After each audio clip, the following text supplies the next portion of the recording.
வணக்கம் சவுக்கு மீடியா நேயர்களே. இன்று அரசியல் அட்டையில் தமிழ்நாட்டில் நடத்த முக்கியமான அரசியல் மற்றும் சமூக நிகழ்வுகளை பற்றி விவாதிக்க இருக்கிறோம். வாருங்கள் சார். வணக்கம் சார். வணக்கம் நிதிஷ். வணக்கம் மாலதி. சார், இன்னைக்கு முக்கியமான 2 வழக்குகள் பற்றி தான் சார் பேச போகிறோம். உச்சநீதிமன்றத்தில் வந்த வழக்கு.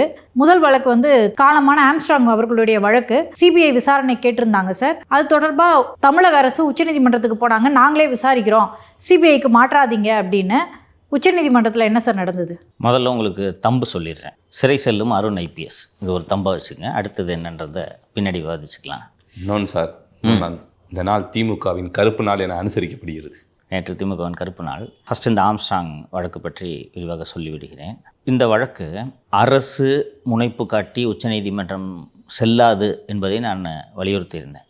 நேற்று விசாரிக்கப்பட்ட 2வது வழக்கான தாவேக தொடர்பான வழக்கில் தமிழக அரசு முகுல் ரோஹத்கி, அபிஷேக் மனு சிங்வி ஆகிய இன்னும் ஒரு சில மூத்த வழக்கறிஞர்களை நியமித்திருந்தார்கள். ஆனால் ஆம்ஸ்ட்ராங் வழக்கில் வாதாடிய வழக்கறிஞர் அவரும் மூத்த வழக்கறிஞர் தான், பட் எனக்கு பெயர் தெரியவில்லை. வழக்கு தாக்கல் செய்தது என்னமோ சிபிஐ விசாரணையை ரத்து செய்ய வேண்டும் என்பதுதான் கோரிக்கை. நேற்று நாம் விவாதித்த அந்த கிட்னி முறைகேடு வழக்கு போலவே எதை கோரிக்கையாக வைத்தார்களோ அதை வாதாடவில்லை. என்ன சிக்கல் உங்களுக்கு என்று தான் நீதிபதிகள் கேட்டார்கள். கேட்டதும் அவர்கள் இல்லை, குற்றப்பத்திரிகையை ரத்து செய்து விட்டார்கள், இதில் நாங்கள் தலையிட விரும்பவில்லை அப்படின்ட்டு நீதிபதிகள் இதை தள்ளுபடி செய்ய இருந்த நேரத்தில் அந்த வழக்கறிஞர் மீண்டும் இல்லைங்க, குற்றப்பத்திரிகையை ரத்து செய்து விட்டார்கள், குற்றவாளிகள் வெளியே வந்து விடுவார்கள், எல்லோரும் ஜாமீன் கேட்டுக்கொண்டிருக்கிறார்கள் என்று சொன்னபோது நீதிபதிகள் அதை எடுத்து படித்துவிட்டு, சரி அவ்வளோதானே உங்கள் பிரச்சனை, ரைட்டு, குற்றப்பத்திரிகையை சென்னை உயர்நீதிமன்றம் ரத்து செய்த அந்த பகுதியை தடை செய்கிறோம். ஆம்ஸ்ட்ராங் கொலை வழக்கில் சிபிஐ கூடுதல் விசாரணை செய்யலாம். ஏற்கனவே ஃபைல் பண்ண சார்ஜ் ஷீட் அப்படியே இருக்கும். அதற்கு மேல் ஃபர்தர் இன்வெஸ்டிகேஷனை சிபிஐ தொடரலாம், நடத்தலாம், அதற்கு எந்த தடையும் இல்லை என்று உத்தரவு போட்டார்கள். இது அருண் ஐபிஎஸோட தலையிலேயே உச்சநீதிமன்றம் அடித்த ஆணி என்று நான் சொல்லுவேன். ஆம்ஸ்ட்ராங் கொலை வழக்குக்கும் அருண் ஐபிஎஸ்க்கும் என்ன சம்பந்தம் என்று பலருக்கும் இந்த கேள்வி இருக்கும். உங்களுக்கு தெரிஞ்சிருக்கும் என்ன விஷயம்னு. நேற்றைக்கு முன்தினம் நாமக்கல்லில் நடந்த பிரச்சார கூட்டத்தில் பேசிய போது எதிர்க்கட்சித் தலைவர் திரு பழனிசாமி அவர்கள் இதை குறிப்பிட்டார். ஒருத்தர் இன்றைக்கி இறந்துட்டார், மர்மமான முறையில் இறந்துட்டார், இன்னொரு முக்கியமான குற்றவாளியை, சரணடைஞ்ச குற்றவாளியை கொலை செய்கிறாங்க என்கவுண்டர்னு, இந்த மர்மம் விசாரிக்கப்பட வேண்டும், ஏன் பதறீங்க, எதுக்கு சிபிஐக்கு போகிறீங்க அப்படின்னு கேட்டார். அதுதான் அதில் முக்கியம். திருவேங்கடத்தின் என்கவுண்டர் என்பது அப்பட்டமான ஒரு படுகொலை, காவல்துறை நிகழ்த்திய படுகொலை. நான் பலமுறை இதை நம்ம நிகழ்ச்சியிலேயே சொல்லியிருக்கிறேன். மீண்டும் ஒரு முறை நினைவுபடுத்துவது ஒன்றும் தவறில்லை என்று நான் நினைக்கிறேன். சிறையில் ஜுடிஷியல் கஸ்டடியில், ஜுடிஷியல் ரிமாண்டில் இருக்கக்கூடிய ஒரு குற்றவாளியை காவல்துறை விசாரணைக்கு அழைக்க வேண்டும் என்றால் யார் அந்த வழக்கின் புலனாய்வு அதிகாரியோ அந்த புலனாய்வு அதிகாரி நீதிமன்றத்தில் ஏறி நீதிபதியின் முன்பாக ஒரு பிரமாண வாக்குமூலம் கொடுக்க வேண்டும். நான் இந்த குற்றவாளியை கஸ்டடியில் எடுக்கிறேன், ஏன்னா உங்கள் கஸ்டடியிலேருந்து என் கஸ்டடிக்கு அவன் வர்றான், உங்கள் கஸ்டடியில் எப்படி இருந்தானோ அதே போல் நான் பார்த்து கொடுக்கிறேன், 3 வேளையும் உணவு அளிக்கிறேன். ஏன்னா ஜுடிஷியல் கஸ்டடியில் ப்ரிசனுக்கு போய்ட்றாங்க, ப்ரிசனுக்கு 3 வேளை சாப்பாடு கிடைக்கும், ப்ராப்பராக பார்த்துப்பாங்க. என் கஸ்டடிக்கு வர்றாங்க, நான் 3 வேளையும் உணவு அளிக்கிறேன், நன்றாக பார்த்து கொள்கிறேன், உடல் ரீதியாகவோ மன ரீதியாகவோ துன்புறுத்த மாட்டேன். எப்படி நீதிமன்றத்திலிருந்து அழைத்து செல்கிறேனோ அதே போல் நீதிமன்றத்தில் ஒப்படைப்பேன்னு ஒரு அதிகாரி பிரமாண வாக்குமூலம் கொடுத்து விட்டு கஸ்டடிக்கு எடுக்கிறாங்க. அப்போ அதே மாதிரி கொண்டு வந்து ஒப்படைக்கணும்ல, எப்படி செத்தான். ஸோ அந்த ஒரு அசிஸ்டன்ட் கமிஷனர் எடுக்கிறாரு. அந்த அசிஸ்டன்ட் கமிஷனர் நான் சுட மாட்டேன் அப்படின்னு சொன்ன உடனே இவங்களே வேறு ஒரு அசிஸ்டன்ட் கமிஷனருக்கு ஹேண்ட் ஓவர் பண்ணுறாங்க. அவரும் மாட்டேங்கிறாரு. அதுக்கு பிறகு யார் சுடுறேன்ட்டு, யார் கை தூக்குங்க, யார் சுடுறேன், கொலை பண்ணுறதுக்கு யார் ரெடியாக கை தூக்குங்கன்னு சொன்னோன்னு ஒருத்தர் கை தூக்குறாரு. அவர்கிட்ட இந்த அக்யூஸ்டை ஒப்படைக்கிறாங்க. ஒப்படைச்சு விடிய காத்தால 4 மணிக்கு அப்போ துப்பாக்கி எங்கேயோ வச்சிருக்கிறியாம காட்டு என்று அழைத்து செல்கிறார். அப்படி அழைத்து செல்லும்போது சிறுநீர் கழிக்க செல்கிறேன் என்று திருவேங்கடம் இறங்கி தப்பித்து விடுகிறார்.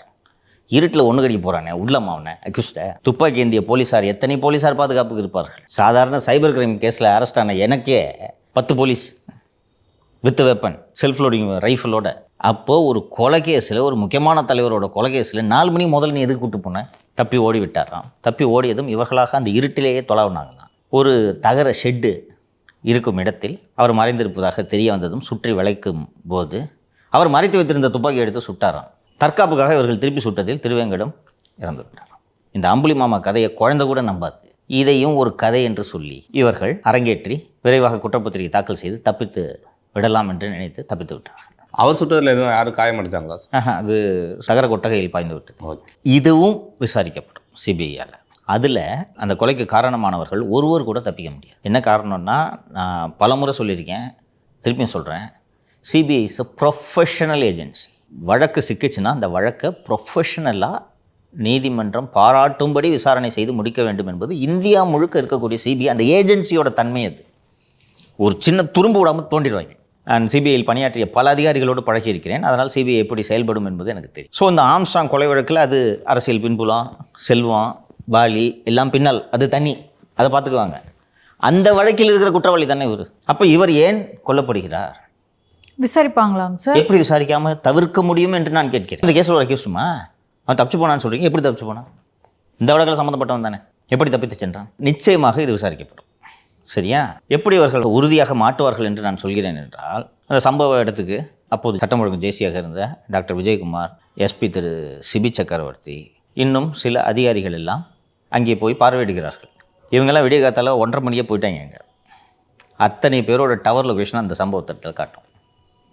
அப்போது அங்கே என்ன செய்து கொண்டிருந்தீர்கள்? அடுத்ததாக அந்த புல்லட்டு காயம், குண்டு காயம் ஒருவன் உடம்பில் எப்படி பாய்ந்தது என்பதற்கு ரொம்ப அட்வான்ஸ்டாக சயின்ஸ் டெவலப் ஆகிடுச்சு அந்த ஃபாரன்சிக் இதில். இப்போ ஒன்று இப்படி சுட்டேன்னா குண்டு இங்கே பாஞ்சு இப்படி போகணும், அதோட ட்ராவல் டைரக்ஷன் இருக்குது. மேலேருந்து சுட்டிருக்காங்க, உட்கார வச்சு சுட்டிருக்காங்க, அதில் மாட்டிக்கொள்வார்கள். இன்னொன்று அதில் 10 பேர் சம்மந்தப்பட்டிருக்காங்க. தனித்தனியாக விசாரிச்சாலும் சொல்லிடுவாங்க, சார் இவர் தான் சார் சொல்ல சொன்னாங்க, கை கட்டி தான் சார் சுட்டோம் சொல்லுவாங்க. சிபி சக்கரவர்த்தியோ டாக்டர் விஜயகுமாரையோ பிடித்து உழுக்கும் போது அருணை கை காட்டுவார்கள். அவங்க ஏன் ஜெயிலுக்கு போனோம்? கை காட்டி விடுவார்கள். கடந்த காலங்களில் இதற்கான வரலாறு இருக்கிறது. குஜராத்தில் இதே போல போலி என்கவுண்டர்களை செய்த ஐபிஎஸ் அதிகாரிகள் 4 ஆண்டுகள் சிறையில் இருந்தார்கள். அதில் அமித்ஷா சம்மந்தப்பட்டிருப்பதால் மொத்த வழக்கம் போச்சு. ஆனால் சிபிஐ பிடிச்சிட்டாங்க. அது நடக்கப் போகிறது.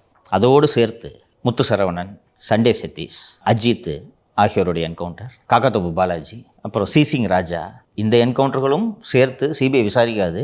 விசாரிப்பதற்கான ஏற்பாடுகள் செய்யப்படும். அப்போ இந்த அருண் அவர்களுக்கு இது போல் கொலை செய்வது சர்வசாதாரணம். இந்த கொலை நடந்த பிறகு ஃபஸ்ட் என்கவுண்டர் தருவாங்க. ரவுடிகளுக்கு புரியும் மொழியில் பேசுவோம். கூப்பிட்டு என்ன மொழி பார்க்க சொல்லு, எத்தனை லாங்குவேஜ் தெரியும் உனக்கு சொல்லு என்று கேட்பார்கள். அதனால் இவர் போட்ட ஆட்டத்துக்கெல்லாம் பலன் கிடைச்சிச்சு, முடிவு வந்துடுச்சு. அந்த குற்றப்பத்திரிக்கையை ரத்து செய்ய தேவையில்லை அப்படின்னு உச்சநீதிமன்றம் சொல்லிடுச்சு சார். அதனால ஏதாவது பின்னடைவு இருக்காங்க சார்? எந்த பின்னடைவும் கிடையாது. உங்களுக்கு இன்னொரு உதாரணத்தோடு விளக்கினால் உங்களுக்கு எளிதாக புரியும். அஜித் குமார் மரணத்தை எந்த ஏஜென்சி விசாரிக்கிறது? சிபிஐ விசாரிக்கிறது. நீதிமன்றம் 60 நாட்களுக்குள் குற்றப்பத்திரிகை தாக்கல் செய்ய வேண்டும் என்று சொல்லியது. தாக்கல் செய்தார்களா? செய்தார்கள். யார் மீது போட்டார்கள்? சிறையில் இருக்கக்கூடிய அந்த 5 காவலர்கள் மீது குற்றப்பத்திரிகை தாக்கல் செய்தார்கள். இதோட வழக்கு முடிந்து விட்டதா? நிக்கிதா மேலேயும் போட்டாங்க. இது முதல் குற்றப்பத்திரிகை. சிபிஐயோட ஸ்டைலு அடுத்தடுத்த குற்றப்பத்திரிகைகளை தாக்கல் செய்வார்கள். இதோடு இது நின்று விடாது. ஸோ இது ஒரு சார்ஜ் ஷீட்டு.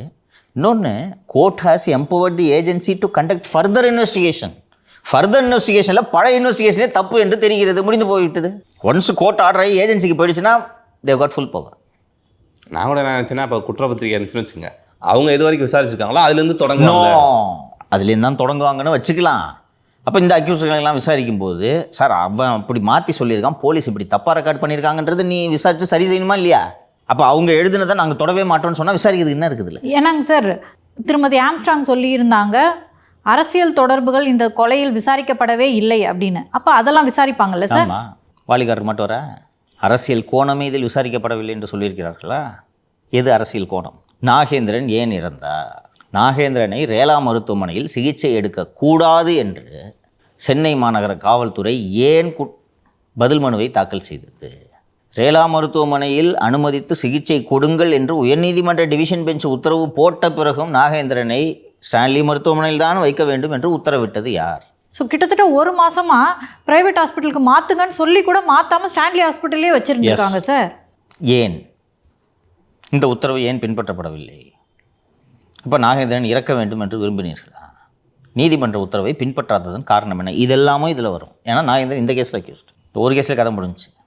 அவர் மீண்டும் திராவிட மாடல் ஆட்சியில் ஹெட் ஆஃப் போலீஸ் ஃபோர்ஸாக அமரலாம் என்று அவர் கொண்டிருந்த கனவில் மண் விழுந்து விட்டது.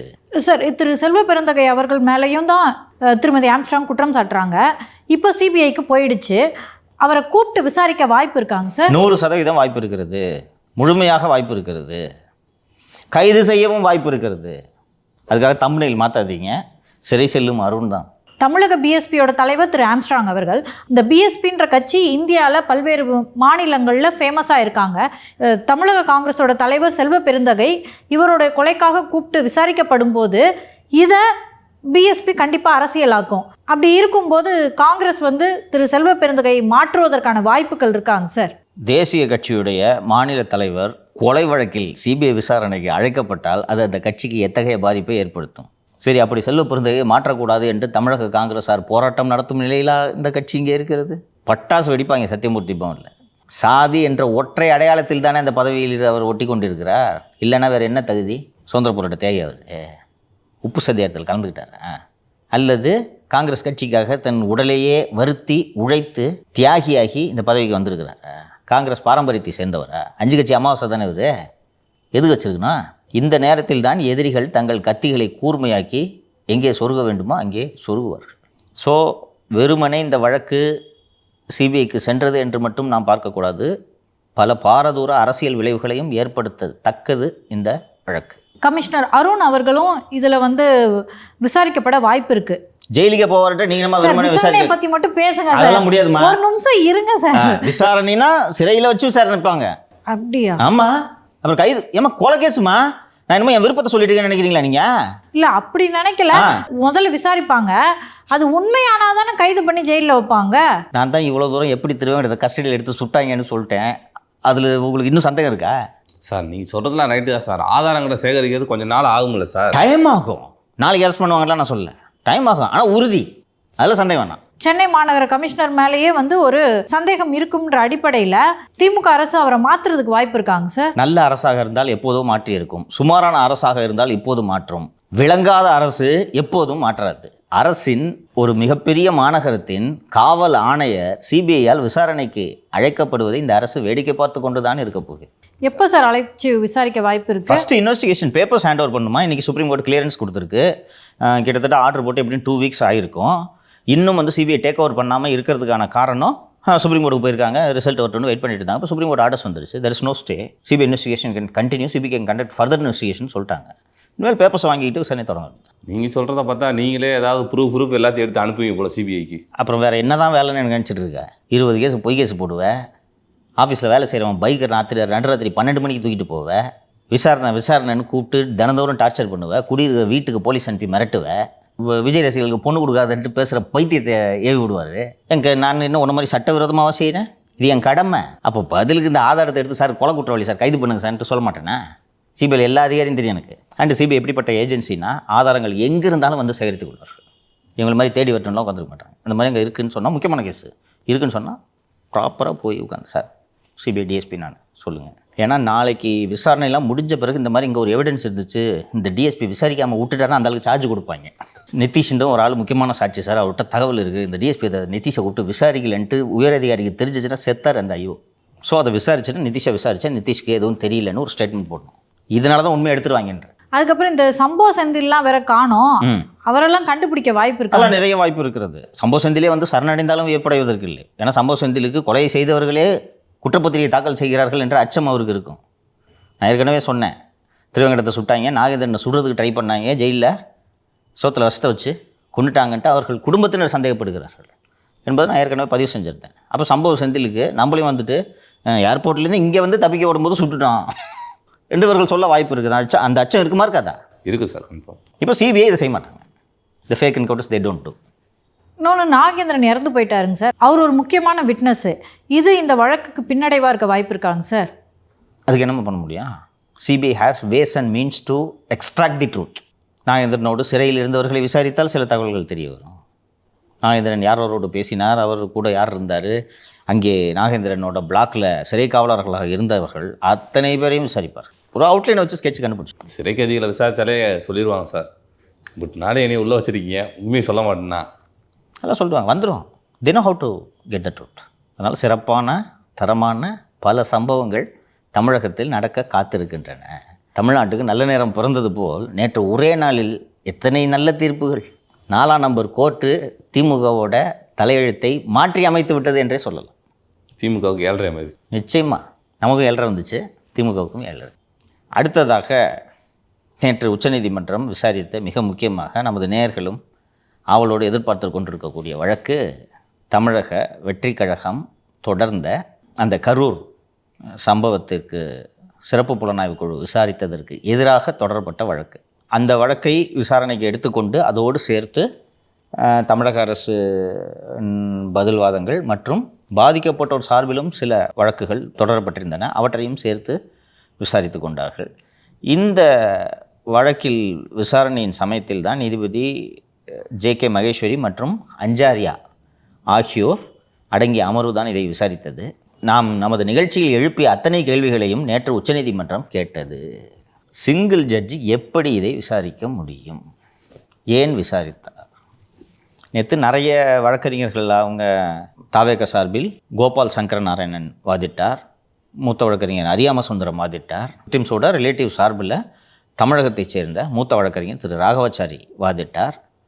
இன்னொரு விக்டிம் சார்பில் வழக்கறிஞர் திரு பாலாஜி ஸ்ரீனிவாசன் வாதிட்டார். இதில் இருக்கிறதுல பெஸ்ட்டுன்னு நான் ராகவாச்சாரி வாதத்தை தான் சொல்லுவேன். கோபால் சங்கர நாராயணன் ரொம்ப எலோக்வெண்ட்டாக பேசினார். அவர் பேச ஆரம்பித்த உடனே அவர் பேச வேண்டியதையெல்லாம் நீதிபதிகள் பேசினார்கள். சிங்கிள் ஜட்ஜி எப்படி இதை விசாரித்தார், அதுக்கு வாங்க. இந்த வழக்கில் என்ன பிரேயர், பொதுக்கூட்டங்களுக்கு ஒரு எஸ்ஓபி ஃப்ரேம் பண்ணணும். இந்த பொதுக்கூட்டங்களுக்கு எஸ்ஓபி ஃப்ரேம் பண்ணுறது சம்மந்தமான வழக்கு ஏற்கனவே மதுரையில் ஃபைல் ஆச்சா? ஆச்சு. அது என்னாச்சு? அதை சென்னைக்கு மாற்றிட்டாங்க. அப்போ இவர் ஏன் இதை எடுத்தார்? அதாங்க மயிலாடு தெரியல. கரூர் எங்கே வரும்? மதுரையில் வரும். மதுரையில் விசாரித்தாங்களா? விசாரித்தாங்க. அப்போ சென்னையில் ஏன் இவர் விசாரித்தார்? அதான் சார் எங்களுக்கும் தெரியல. மீண்டும் மீண்டும் நீதிபதி அதிலேயே இருந்தார். வாதாடி அத்தனை வழக்கறிஞர்களிடம் அதைத்தான் கேட்டார். பிரேயர் என்னன்னு படிங்க. அரசு தரப்பில் வாதிடும்போது அவர்களை நீதிமன்றத்தை குழப்புவதற்கு முயற்சி செய்தார்கள். இந்த எஸ்ஓபி ஃப்ரேம் பண்ணுறது சம்மந்தமான வழக்கு மதுரையில் இல்லை, சென்னையில் அப்படின்னாங்க. சென்னையில் யார் ஃபைல் பண்ணியிருக்கிறது? தாவேக தாங்க ஃபைல் பண்ணியிருக்காங்க என்று சொன்னதும் அரியாம சுந்தரம் நாங்கள் அப்படி எதுவும் ஃபைல் பண்ணலை, இந்த சம்பவத்திற்கு முன்பு தொடரப்பட்ட வழக்கு அது.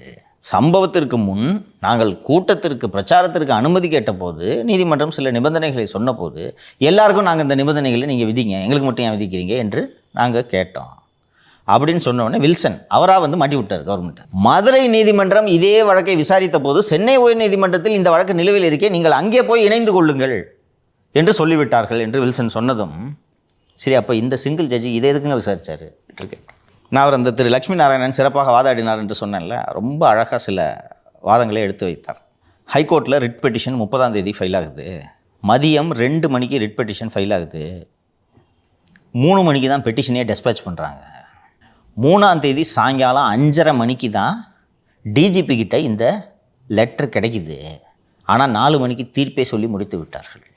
இதை அரசு வழக்கறிஞர் நீதிமன்றத்திடம் எடுத்து சொல்லியிருக்க வேண்டுமா வேண்டாமா அப்படின்னதும் அவர் கோபால் சங்கர நாராயணன் மற்றும் அரியாம சுந்தரம் அண்டு ராகவாச்சாரி ஆகியோர் வாதிட்ட போது இந்த மாதிரிங்க நைட்டு 8-7:30 மணிக்கு இன்சிடெண்ட் தொடங்குது.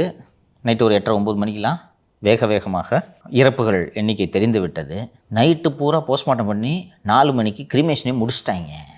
குறைஞ்சது அவர் அதை சொல்லலை, பட் ஜென்ரல் அது ஜட்ஜஸ்க்கு தெரியும்.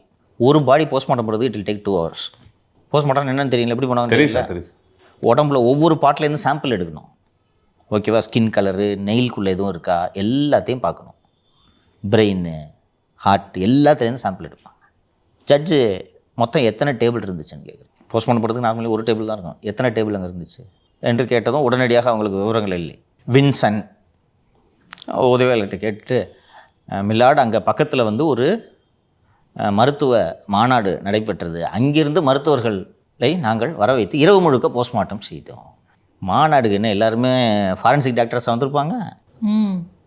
தமிழ்நாட்டில் ஃபாரன்சிக் டாக்டர்ஸ் காலியாக இருக்குன்னு நம்ம ஒரு செய்தி விவாதிச்சோம், ஞாபகம் இருக்கா? ஃபாரன்சிக் மெடிசின் வேக்கண்ட்டாக இருக்குது. ஃபாரன்சிக் டாக்டர் வேக்கண்ட்டாக ஃபாரன்சிக் போஸ்ட் இருக்குது, ஆனால் ஃபாரன்சிக் டாக்டர் தூக்கி இருமலுக்கு மருந்து கொடுக்க சொல்லியிருக்காங்க. சுகாதாரத்துறையில் பேசியிருந்தோமா? அங்கே எப்படியா நைட்டு 1 மணிக்கு எப்படியா இத்தனை பேர் வந்தாங்க? இதில் இவங்க மாட்டிக்குவாங்க. உங்களுக்கு போஸ்ட்மார்ட்டம்ன்றது ஒரு criminal investigation very very crucial thing. அவங்க மூச்சு திணறி இருந்தாங்களா, இதான் கூட்டம்னு சொல்லிட்டு கூட்டம் இருக்கிற சாக்கில் எவனாவது கழுத்தை நெரிச்சு கொலை பண்ணானா, இல்லை இதான் சாக்குன்னு சொல்லிட்டு பிடிக்காத ஒருத்தனை விழாவில் கத்தி எடுத்து ஒருத்தன் சொருவினானா? பாசிபிலிட்டி இருக்கா இல்லையா? அல்லது மின்சாரம் தாக்கி இறந்துருக்கிறார்களா? இது எதில் தெரியும்? மயக்க மருந்து எது மூக்கில் வச்சுட்டு கீழே விழுக வச்சுட்டு அப்புறம் கழுத்தில் நிறுத்தி கொண்டார்களா? இது எதில் தெரியும்? போஸ்ட்மார்ட்டத்தில் எப்படிப்பா 41 பாடியை நைட்டே முடிச்சு காலையில் இது பண்ணீங்க, இதுக்கு எப்படியா பண்ணீங்கன்னு கேட்டால், ஹானரபிள் சீஃப் மினிஸ்டர் இந்த மிட் நைட் கேம், அதனால என்ன டேபிளை தூக்கிட்டு வந்தாராமா அவரு என்று வில்சன், இதுதான் வின்சனின் வாதம். இன்னொரு அரசு சார்பாக இன்னொரு வழக்கறிஞர் ஒரு வாதாடினார். இங்கே பாருங்க, இவ்வளோ நடந்திருக்கு, விஜய் அங்கே போகவே இல்லைன்னு. இந்த பாருங்க, அது இங்கே கேஸ் இல்லை. நான் உங்ககிட்ட என்ன கேட்குறேன், நீ என்ன பதில் சொல்ற? இன்னொன்று டேபிள் எத்தனைன்னு கேட்டிருக்காங்க சார், அதுக்கு பதிலே சொல்ல, கடைசி வரைக்கும் சொல்ல. டாக்டர்ஸ் வந்துட்டாங்கன்னு நீங்க சொல்றீங்க, டேபிள் இல்லாம என்ன நிலத்துலையா போட்டு போஸ்ட்மார்ட்டம் பண்ணுவாங்க? ஏன்னா இன்னொன்று, அரசு மருத்துவமனையில் கூட ஒரே நேரத்தில் 40 போஸ்ட்மார்ட்டம் பண்ணுறதுக்கு ஏற்ற மாதிரியாக இப்போ வந்து மாற்றி ரெடி பண்ணி வச்சுருப்பாங்க. அந்த உபகரணங்கள்லாம் வேணும்ல சார். ஒரு பாடி ஒரு நேரத்தில் இல்லையா? அப்போ எப்படி பண்ணீங்க? இதிலே மாட்டிக்கிட்டாங்க. இது கோர்ட்டு இதில் டிஸ்டர்ப் ஆகிடுச்சுன்றதை நான் புரிஞ்சுக்கிட்டேன். கேட்குறாரு அவர், ராகவாச்சாரிட்ட தான் கேட்குறாரு, எங்கே சொல்லியிருக்கீங்க நீங்கள் நைட்டு போஸ்ட்மார்ட்டம்னு சொன்னால் அவர் எடுத்து படிக்கிறாரு. இத்தனை மணிக்கு ஆரம்பிச்சு போஸ்ட்மார்ட்டம் நைட்டுக்குள்ளே முடிச்சுட்டு காலைல 4 மணிக்கு முடிச்சிட்டாங்க சார். ஏன் அவ்வளோ அவசரமாக இருக்கிறீங்க? அதுக்கு வில்சன் சொல்கிற பதில், உறவினர்கள் எல்லாம் எங்களுக்கு உடலை கொடுங்கள் என்று முறையிட்டார்கள், அதனால் நாங்கள் செய்தோன்னு வில்சனை பேச விட்டாங்க. ஆனால் அவங்களுக்கு தெரியும், ஜட்ஜஸ் தெரியும் வாட் இஸ் ஹேப்பனிங். இந்த மாதிரி சிக்கல்கள்லாம் வரும்போது உடலை வாங்க மாட்டோன்னு தான் உறவினர்கள்லாம் சொல்லுவாங்க. எப்படி ஒரு தினசாக உருட்டுறாங்க பார்த்தீங்களா? சரி, அப்படியே இருந்தாலும் எல்லாரும் கேட்டால் உடனே கொடுத்துட்ற அளவுக்கு நீங்கள் பெரிய மனசுக்காரங்களா? இன்னொன்று, கேட்டு கதறி போராட்டம் நடந்தாலும் கொடுக்கக்கூடாதுமா. போஸ்ட்மார்ட்டம் பண்ணாமல் எப்படிமா கொடுக்க முடியும்? போஸ்ட்மார்ட்டம் ப்ராப்பராக பண்ணாமல் எப்படி கொடுப்பீங்க? இது இன்வெஸ்டிகேஷனில் இருக்கக்கூடிய ஒரு விஷயம். நாளைக்கு போஸ்ட்மார்ட்டம் தான் பேஸ் டாக்குமெண்ட்டாக இருக்க போகுது. அப்படி இருக்கும்போது நீங்கள் உறவினர்கள்லாம் கேட்குறாங்கிறதுக்காக இஷ்டத்தை கொடுத்துருவீங்களா? இது ஒரு ரீசனா? இன்னொன்று, நைட்டு ஏன் போஸ்ட்மார்ட்டம் பண்ணீங்கன்னு கூட கேட்டிருக்காங்க. அதுக்கு அனுமதி இருக்குது. இன்னும் அது கேட்கல. இன்னைக்கு அவங்களுக்கு தெரியும் பர்மிஷன் இருக்குது, எக்ஸ்ட்ராடினரி சர்க்கம்ஸ்டன்ஸில் பண்ணலான்றதுலாம் தட் இஸ் ரூலு. அது பண்ணலாம். பாடி ஏன் அவங்க இமீடியட்டாக டிஸ்போஸ் பண்ணாங்கன்னா, நம்ம நிகழ்ச்சியில் ஏற்கனவே பேசணும்னு நினைக்கிறேன். தொடக்கத்தில் கவர்மெண்ட் பயந்துருச்சு. டெத்து 2ன்னாங்க, 4ன்னாங்க, நைட்டு 12 ஆச்சு. டப்புன்னு 1 மணி நேரத்தில் 35, 40ன்னு தொட்டோன்னே ஆடிட்டாங்க. இவங்க கவனம் பூரா விஜய் என்ன செய்ய போகிறார் என்பதில் இருந்தது. சென்னைக்கு வீட்டுக்கு திரும்பி விட்டார்னு தெரிந்தது. அப்பாடி திருப்பு இங்கிட்டு பிளேட்டை என்று சொன்னேன்ல நான் நம்ம நிகழ்ச்சியில். அதுக்கப்புறம் தான் பண்ணுறாங்க. அதனால தான் சரி முட்டி டப்புன்னு போஸ்ட்மார்ட்டம். திரும்பவும் திரு விஜய் அவர்கள் கரூருக்கு போயிருந்தா அது திமுகவுக்கு மிகப்பெரிய தலைவலியாக மாறிடுமா சார்? 15 நாள் கழித்து விஜய் வீட்டை விட்டே வெளியில் வராமல் இருந்தே இன்னும் விஜய் அவர்களுக்கு சிம்பத்தி இருக்கிறதே. நேராக போய் நான் தான் சொல்கிறேன் இல்லைம்மா, அரசியல்மா. திரு நயினார் நாகேந்திரன் அவர்கள் 2-3 நாட்களுக்கு முன்பு பேசியிருந்தார். கரூருக்கு சென்றால் விஜய் உயிருக்கு ஆபத்து. அரசியல் தானே. 41 பேர் நீங்கள் தான் கொன்னீங்க எடப்பாடி சொல்கிறாரு. உங்களோட நிர்வாக சீர்கேட்டால் தான் 41 பேர் செத்தாங்க. தமிழனை தலைகுனி விட மாட்டேன்ட்டு முதல்வர் சொல்கிறாரு. 41 பேர் செத்தவன் தமிழன் இல்லையான்னு கேட்குறாரு. இப்படி அரசியல் பண்ணுவோம். நான் உங்ககிட்ட தானேங்க பாதுகாப்பு கேட்டு கடிதம் கொடுத்தேன்.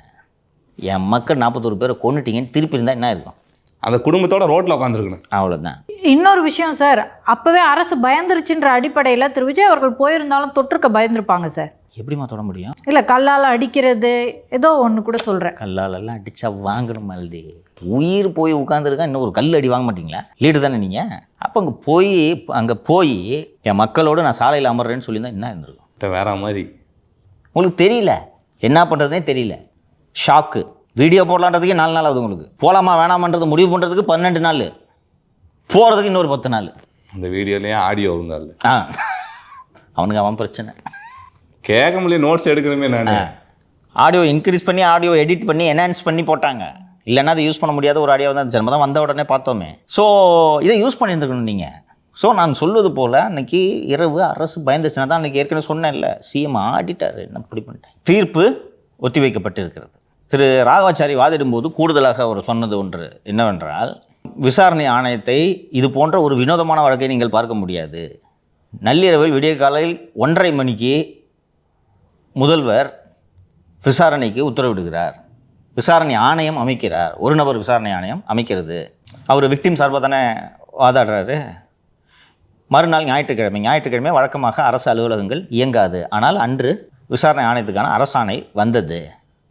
சரி, இப்போதுதான் ஆணையம் வந்திருக்கிறது என்று யோசித்துக் கொண்டிருக்கும் போதே விசாரணை ஆணையம் என் வீட்டு வாசலில் நின்று விசாரணையை தொடங்கி இருக்கிறது. இவ்வளவு வேகமான ஒரு விசாரணை ஆணையத்தை நான் எங்கும் பார்த்ததில்லை.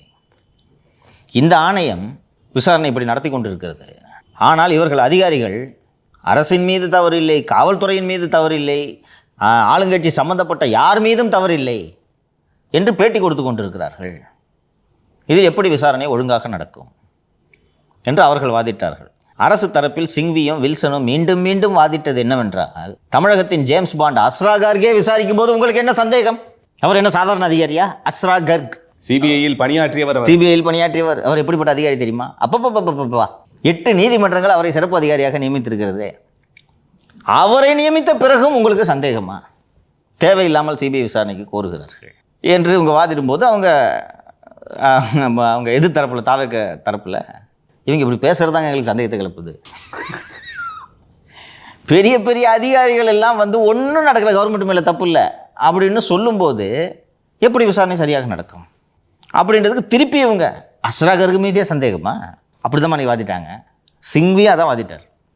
அஸ்ரா கர்கை சிறப்பு அதிகாரியாக நியமித்த நீதிமன்ற தீர்ப்புகளின் ஒரு பட்டியலை அதை வந்து சிங்கி கொடுத்து பாருங்கள். இவ்வளோ கோர்ட்டு சொல்லியிருக்கு. அவரை விட உங்களுக்கு சந்தேகமா அவர் மேலே?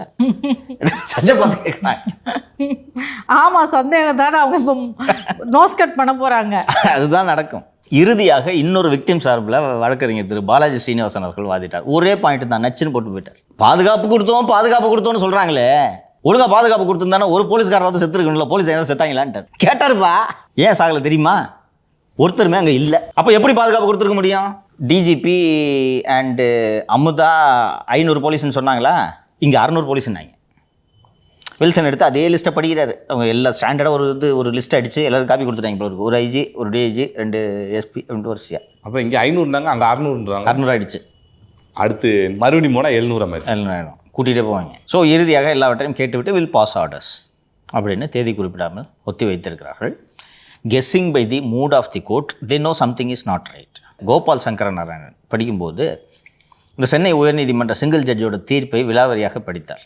இந்த மாதிரி இரவோடு இரவாக தாவேக்க தலைவர் ஓடிவிட்டார், ஒருவர் கூட அங்கே இல்லை, இது பொறுப்பற்ற செயல், பிரதமர் குடியரசுத் தலைவரே இதற்கு இரங்கல் தெரிவித்திருக்கிறார்கள், மனம் வேதனைப்படுகிறது அப்படின்னு சொல்லிகிட்டு இருக்கும்போது அவர் அறியாம சுந்தரம் சொன்னார், நாங்கள் ஒரு அரசியல் கட்சி, இது போல் நீதிமன்றம் சொல்கிறது எங்களை பாதிக்குது அப்படின்னு சொல்லும்போது நீதிமன்றம், நீங்கள் அதில் ஒரு பார்ட்டியாக இருந்தீங்களா? நான் நீங்கள் சொன்னேன்ல, were you party there, we are not a party. அப்புறம் இப்படி இது போக இன்னொரு டெக்னிக்கலான ஆஸ்பெக்டுக்குள்ளே போனாங்க. மெட்ராஸில் எனி ஹைகோர்ட்ஸில் ஜெனரல் ரிட்டு, கிரிமினல் ரிட் ரெண்டும் தனித்தனி, ஓகேவா? கிரிமினல் ரிட்டுக்கென்று தனி சட்டம், ஜென்ரல் ரிட்டுக்கென்று தனி சட்டம். கிரிமினல் மேட்டர்ஸை ஜென்ரல் ரிட் விசாரிக்க முடியாது, ஜென்ரல் ரிட்டு கிரிமினல் மேட்டர்ஸை விசாரிக்க மாட்டாங்க, ஓகேவா? அந்த எஸ்ஓபி ஃப்ரேம் பண்ணணும்னு கேட்டது general writ, it's not a criminal writ. CBI investigation வேணும்னு கேட்குறது கிரிமினல் ரிட். அன்னைக்கு அந்த உத்தரவு போட்ட 3ஆம் தேதி மதுரையில் கிரிமினல் ரிட்டு, ஜென்ரல் ரிட்டு ரெண்டையும் விசாரிக்கிறாங்க. ஏன்னா அங்கே சிபிஐக்கு வேணும்னு கேட்டு ஒரு 2-3 பெட்டிஷன் இருந்துச்சு. அப்புறம் இந்த எஸ்ஓபி ஃப்ரேம் பண்ணணும்னு ஒரு 2-3 பெட்டிஷன் இருந்துச்சு. அது தொடர்பான வழக்கு சிங்கிள் ஜட்ஜுக்கிட்ட இருக்குது அப்படின்னு சொல்லி தான் நீங்கள் அங்கே போய் ஜாயின் பண்ணிங்கன்னு சொல்லிட்டாங்க. இங்கே ஜட்ஜு இதை கேட்குறாங்க, இது கிரிமினல் ரிட்டா ஜென்ரல் ரிட்டான்னு கேட்குறாரு. இல்லைங்க, இது கிரிமினலு அப்படின்ன உடனே இது எப்படி கிரிமினல் ஆகும்? எஸ்ஓபி ஃப்ரேம் பண்ணுங்கன்னு சொல்கிறது எப்படி கிரிமினல் ஆகும்? அதை ஏன் இவர் விசாரித்தார் என்பதை மீண்டும் மீண்டும் கேட்கிறார்கள். முடிச்சுட்டு அந்த விசாரணையெல்லாம் முடிகிற தருவாயில்லைன்னு நினைக்கிறேன். இந்த மெட்ராஸ் ஹைகோர்ட்டில் தான் ஒரு வித்தியாசமாக இருக்குது. ப்ரேயரை தவிர எல்லாத்துக்கும் ஆர்டர் போடுறாங்கன்ட்டாங்க. ப்ரேயர் ஒன்று இருக்குது, அதை விட்டுட்டு எல்லாத்துக்கும் ஆர்டர் போடுறாங்க என்றார். தாவேக்க தரப்பில் கோபால் சங்கர் நாராயணன் ப்ரேயராக என்ன வைக்கிறாங்கன்னா, எஸ்ஐடி நடக்கட்டும், அந்த எஸ்ஐடியை ஒரு ஓய்வு பெற்ற உச்சநீதிமன்ற நீதிபதி மேற்பார்வை செய்ய வேண்டும். அந்த உச்சநீதிமன்ற நீதிபதி அவருக்கென்று விசாரணை நடத்துவதற்கு எந்த அதிகாரியை வேண்டுமானாலும் தேர்ந்தெடுக்கலாம் என்று சொல்லிவிட்டார்கள். தாவேக்க ஏன் சிபிஐ விசாரணை வேணும்னு கேட்காம எஸ்ஐடி கேட்டுச்சு? மத்திய அரசுக்கிட்ட போய் சிக்கிக்க வேணாம், சிக்கிக்க வேண்டாம் என்பதல்ல, சிபிஐ விசாரணை கேட்டால் போச்சு பாஜக கூட கூட்டணி என்று. இதுக்கு எவ்வளோ அஞ்சுறாங்கன்னு தெரியுதா? அந்த திமுக பண்ணுற நரேட்டிவ்க்கு.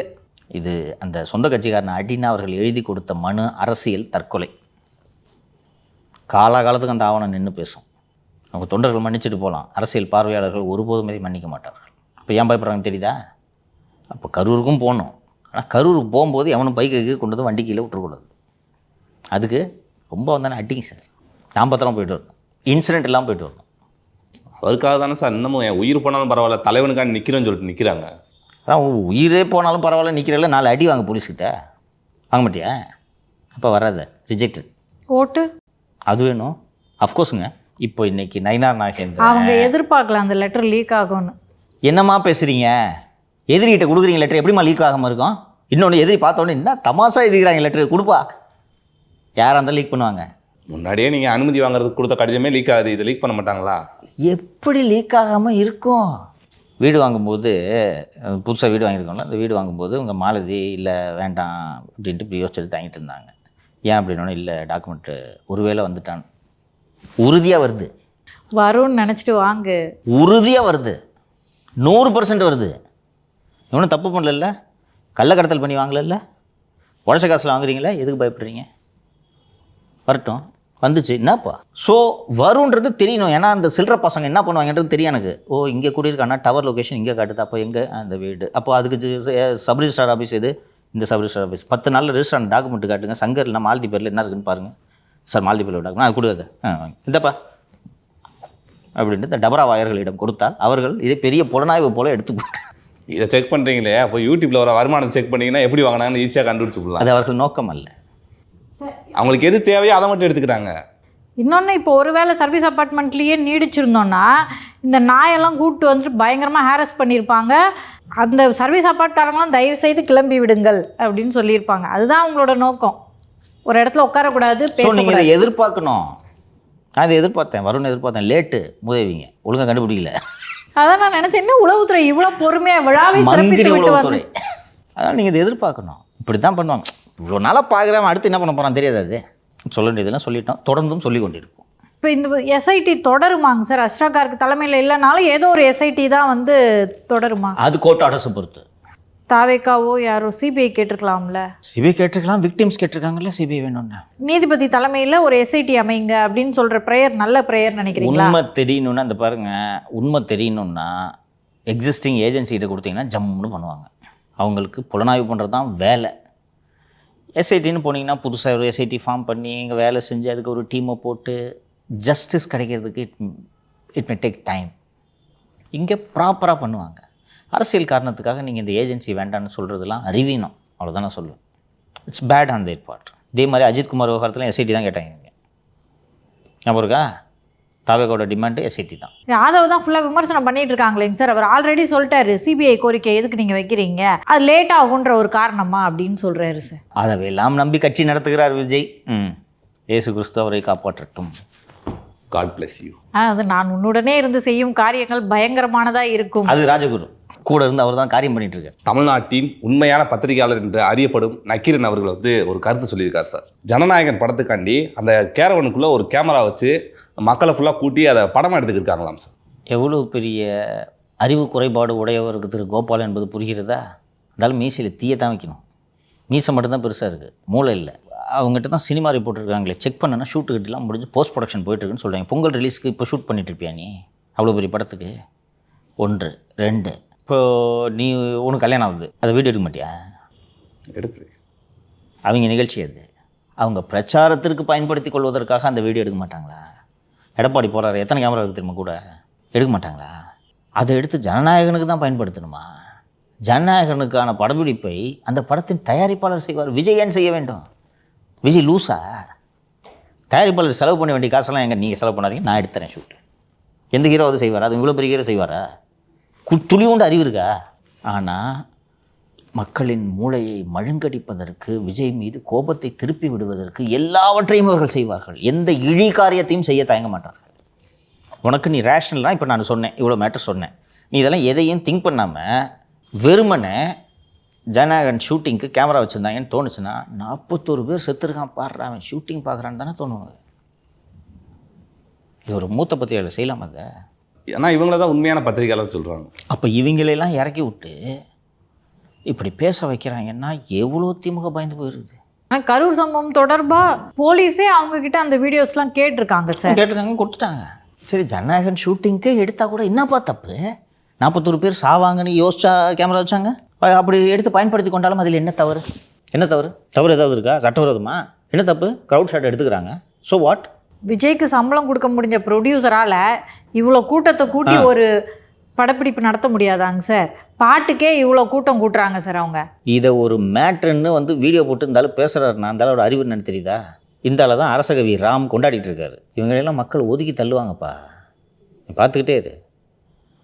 ஒரு விஷயத்தை மக்கள் புரிந்து கொள்ள வேண்டும். கரூர் சம்பவத்தில் திமுக பயந்து போய் இருக்குது அப்படின்றது நன்றாக தெரிகிறது. இல்லைன்னா இந்த ஆள மீசையெல்லாம் எதுக்கு இறக்கி விடணும்?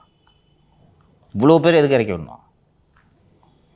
நேற்று இந்த நீதிமன்ற ப்ரொசீடிங்ஸ் நடந்துகிட்டு இருந்துச்சே, ஜஸ்டிஸ் செந்தில்குமார் அந்த ரிமார்க்ஸ் எல்லாம் சொல்ல சன் நியூஸில் நியூஸ் கார்டெல்லாம் எப்படி பறந்துச்சு ஞாபகம் இருக்கா?